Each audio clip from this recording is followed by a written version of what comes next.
जाहीर सभेत बोलताना माजी खासदार आणि भाजपचा स्टार प्रचारक नवनीत राणा यांनी आपल्या पराभवाबाबत तसेच राज्यातील सत्ता कारणावर खुलेपणाने प्रतिक्रिया दिली. त्या म्हणाल्या की माझ्या निवडणुकीत जर काही मतांचे विभाजन झाले नसते तर माझा पराभव झाला नसता.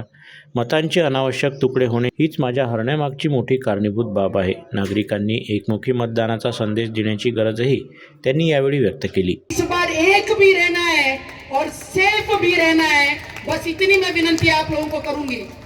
कारण माझे इलेक्शन मध्ये मतांचं विभाजन झालं नसतं तर मी काही मतांनी पराभूत झाली नसती. याच भाषणादरम्यान मंत्रालयात तिजोरीची चावी आमच्याकडे आहे असे दावे करणाऱ्यांवरही त्यांनी अप्रत्यक्ष निशाणा साधला. कोणी कितीही सांगितलं की मंत्रालयात तिजोरीची चावी आहे, त्यांच्याच हातात आहे, तर त्यावर विश्वास ठेवू नका, कारण आमचे देवाभाऊ त्यांच्यावर बसलेले आहेत. अंतिम निर्णय, अंतिम अधिकार आणि राज्याच्या विकासाचा मार्ग देवाभाऊंच्याच हातात आहे. त्यांच्या या वक्तव्यानं सभेत टाळ्यांचा कडकडाट झाला. मुख्यमंत्री आणि उपमुख्यमंत्री यांच्या नेतृत्वावरील सरकार पारदर्शकपणे काम करत असून विकासासाठी कटिबद्ध आहे. त्यांनी नागरिकांना महायुतीच्या उमेदवारांना मोठ्या मताधिक्याने निवडून देण्याचं आवाहन करत भाषणाची सांगता केली.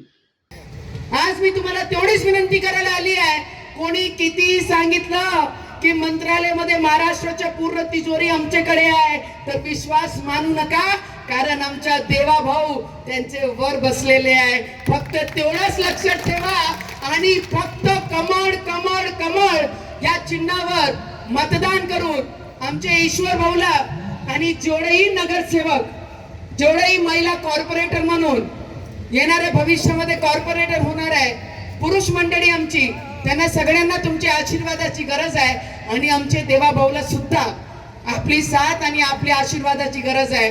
एवढंच विनंती करायला मी आपल्या मदत आली आहे. किती लोकांनी तयारी केली आहे, हात वरती करून आज सांगा बरं. बस याच्यापेक्षा जास्त काही अपेक्षा आहे का चंदू भाऊ? सगळे महिला मंडळी तुमच्या सोबत आहे, ईश्वर भाऊ तुमच्या सोबत आहे. तुम्हाला माझी मनापासून शुभेच्छा आहे.